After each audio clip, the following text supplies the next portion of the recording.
MGK, Don't Let Me Go. I've been hearing good things about it. Let's check it out, man. Let's check it out. We haven't done any MGK reactions that have been uploaded. This will be my first. Oh no, my second. My channel started on MGK actually. Now that I think about it, him and Corb's husband. That's like one of the first 3 videos I uploaded. One of the first 4 videos I ever uploaded on YouTube as a reaction actually. So let's check it. Let's check this out.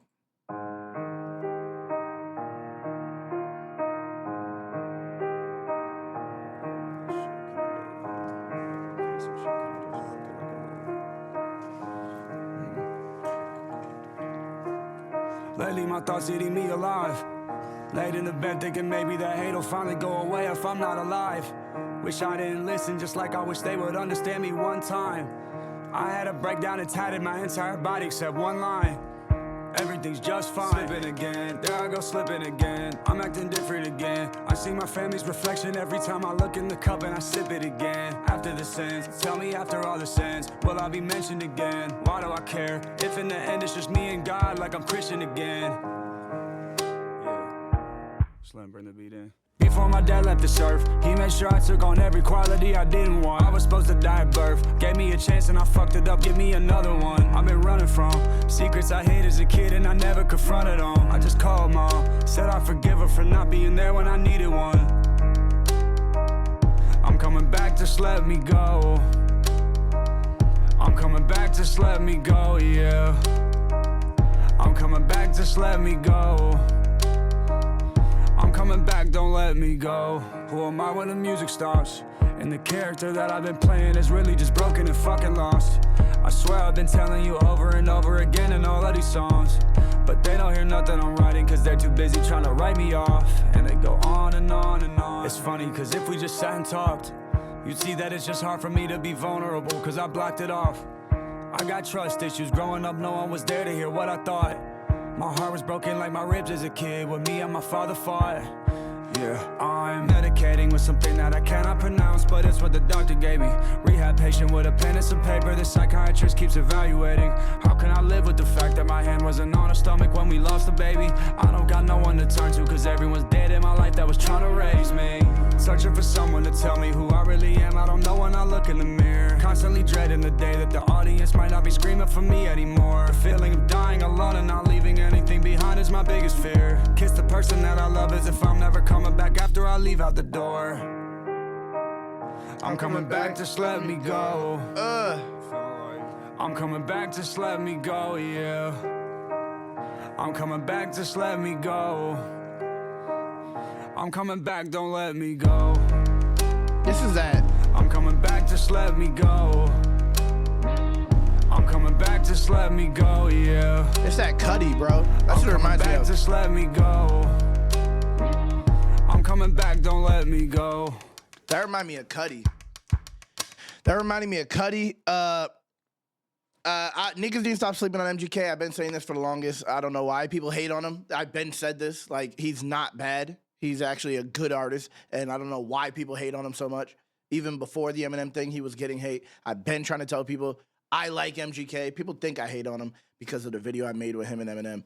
I just was talking about that situation. You know, obviously I called him out about that situation because I don't like how it looked like he manipulated the situation. But he is a good artist. Even his rock music is good. That sounded like he blended that well. He blended rock and rap at the same time. The melodies were more rock melodies. That's why it felt like Cuddy, because Cuddy was good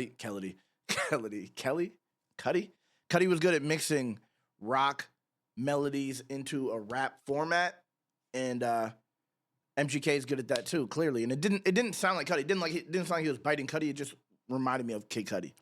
But he's been a good artist this whole time. The only thing is, I get why he did it.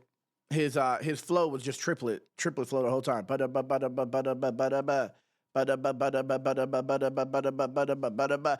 you do that when you want people to catch what you're saying, you know, because he's not a stranger to having a crazy flow. So that's clearly intentional by him because his flow is one of the craziest things about him. So him keeping the flow simple makes sense because he wanted people to hear what he was trying to say and the message he was trying to convey. Exactly, Dev. Also, I like the drums like how he was. It did sound like he was using pens against the table, and probably that was probably recorded in the studio or whatever. But it was a good contrast to the 808s and just the piano. That was good, simplistic, good. The message, I get it, and I know people would try to make it seem like this is the Eminem situation that did this, but I don't think it is.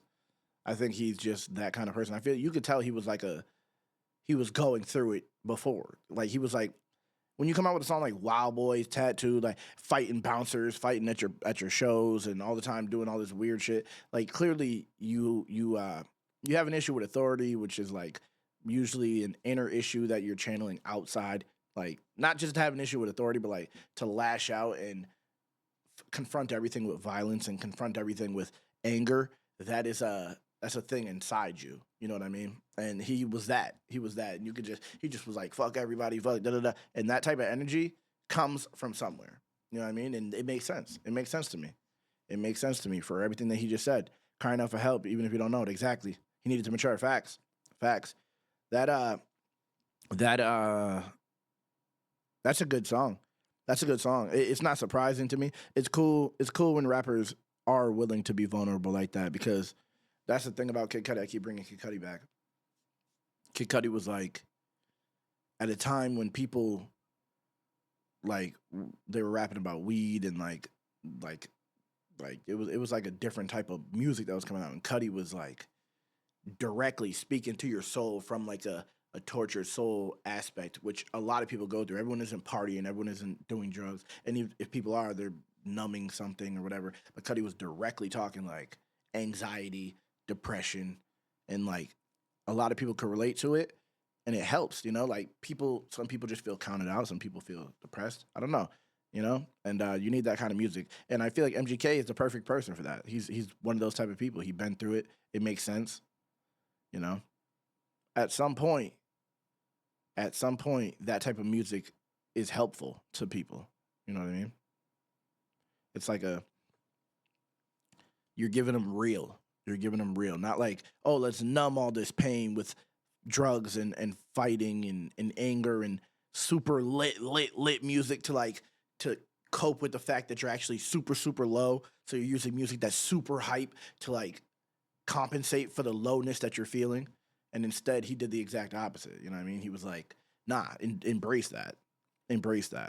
And I just, like that, don't, I'm coming back, just let me go. That, like, repeating that's how I was feeling, like, when I was suicidal, when I was feeling like going through it, like, I would I don't know. It's a, you know what I mean? It's a weird, it's like I don't know. I can't even explain it.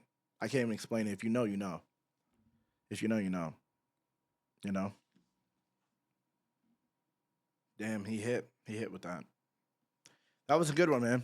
That was a good one. Shout out MGK, bro.